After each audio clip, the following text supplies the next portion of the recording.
What up, all my fight fans? So, I want to talk to you guys about something. I've been hearing a lot of interesting things regarding this whole Nate Diaz possibly for Jake Paul. And I do agree. I do feel this fight should be next. We already know these two want it. We already know these two are probably trying to set it up as we speak. It's going to happen sometime next year, 100%. But that's not what I want to talk about. What I want to talk about is this. I've been hearing a lot of podcasts and a lot of news outlets talking about how this is not a good fight for Nate Diaz. How pretty much it would be maybe even an easier fight than the Anderson Silva fight for Jake Paul. Well, guys, I very much disagree. And no, I am not just saying this because I'm an Nate Diaz fan. Yes, I am 100% a Nate Diaz fan. He's definitely brought us a lot of entertaining fights. Very, very much. But I don't feel that that is 100% true. Now, is it going to be a tough fight? 100%. I agree. It should be a very tough fight. It should be a very difficult fight for both fighters. Does Jake Paul have the size over Nate Diaz? Yes, he does. Jake Paul is a very big guy. He walks around sometimes about 200, 210 pounds. Does he have the boxing experience than Nate Diaz? When it comes to actually boxing in the ring, when it comes to actually having boxing fights, yes, he does. He's already boxed more people than Nate Diaz. And as far as experience goes, yes, during actually live events and such like that, he does have that experience. Does he have the power? Yes, he does. We already seen it put his lights out and put some people down. We saw what happened with Ben Askren, with Tyron Woodley. He was able to drop Anderson Silva. So yes, Jake Paul does have power. Can Jake Paul box? Yes, he can. He can box very, very well right now. We've seen those videos a couple years ago. He didn't look the greatest. Now we see him now. He's actually looking very, very much more filled out, more of a boxer. But here's where I'm trying to say, guys. Anderson Silva, we're all banking this all now because of the way he looked with Anderson Silva.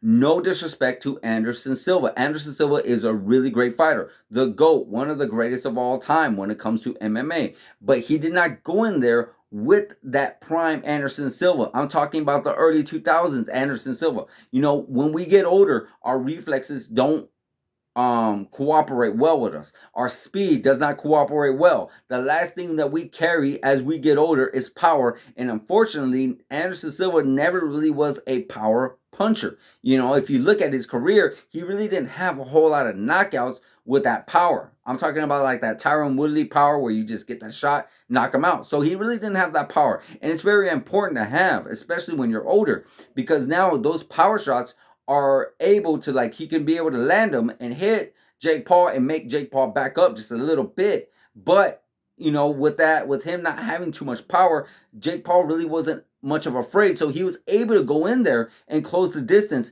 and hit those body shots. So he had nothing really to worry about. Did it hurt? Yeah, it did. Did he connect well? Yeah, it did. Anderson Silva got some shots in and connected, and I'm pretty sure it stung a little bit for Jake Paul. But at the same time, you're getting hit by somebody who is not really known for their power. So of course you're gonna look really that much good when you don't have to really worry about the power.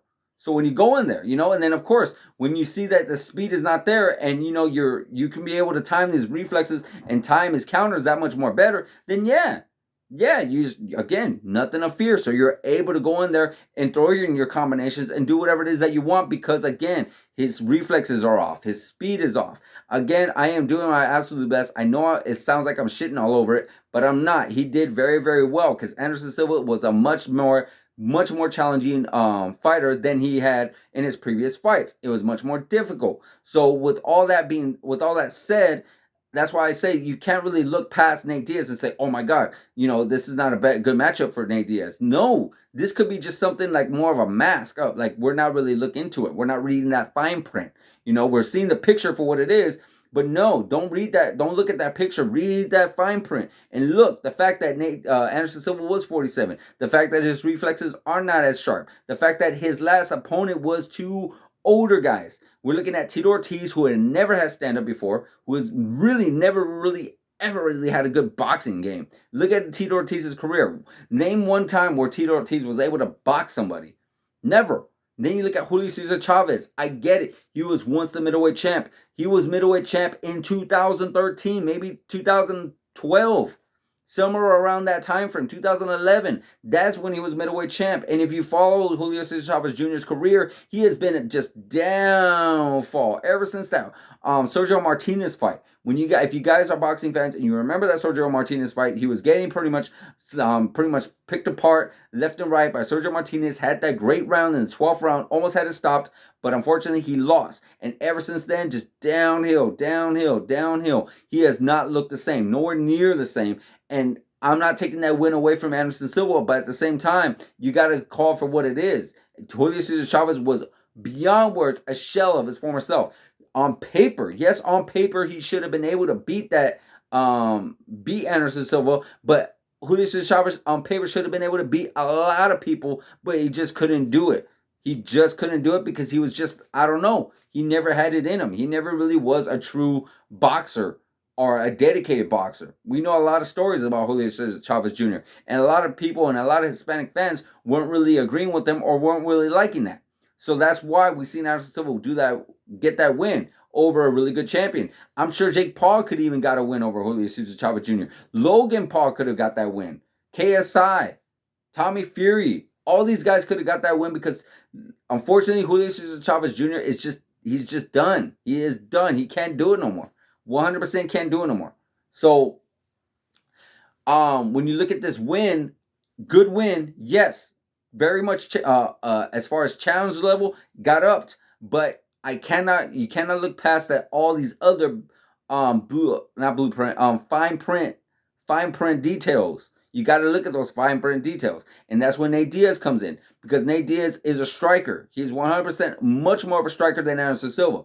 You know, I'm not saying they're about the same level. They both have longevity striking. You know, that basically has been their bread and butter. They've always had that.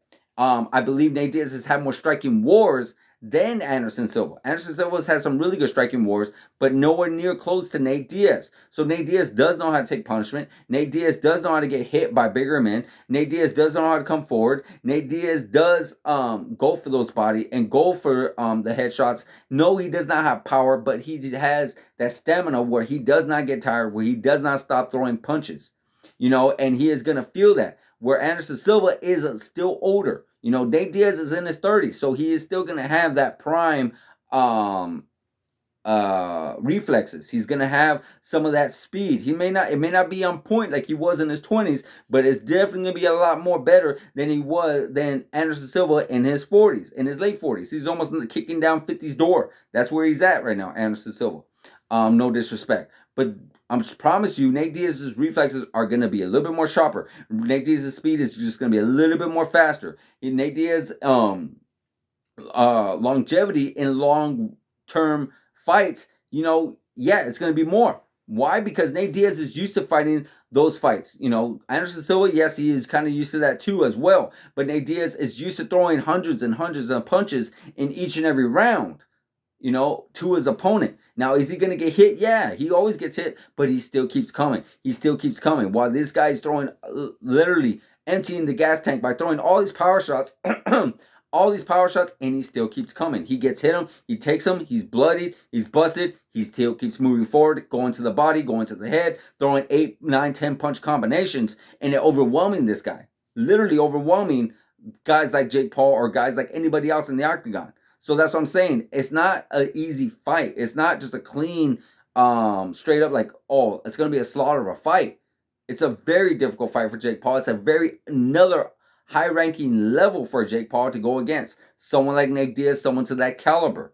You know, so that's what I'm trying to say. I'm hearing this kind of disrespect coming towards Nate Diaz, and I'm not liking it. I'm definitely not appreciating it, but that's just something that I feel and something that I'm thinking of. So definitely let me know in the comments, guys, what do you think? Do you think that this is a very bad fight for for Nate Diaz to take? Or do you think it's going to be a very tough war? Or is this going to even be an easy fight for Nate Diaz? Let me know in the comments, guys. Like, subscribe, hit that notification button, guys, and I'll see you guys in the next video.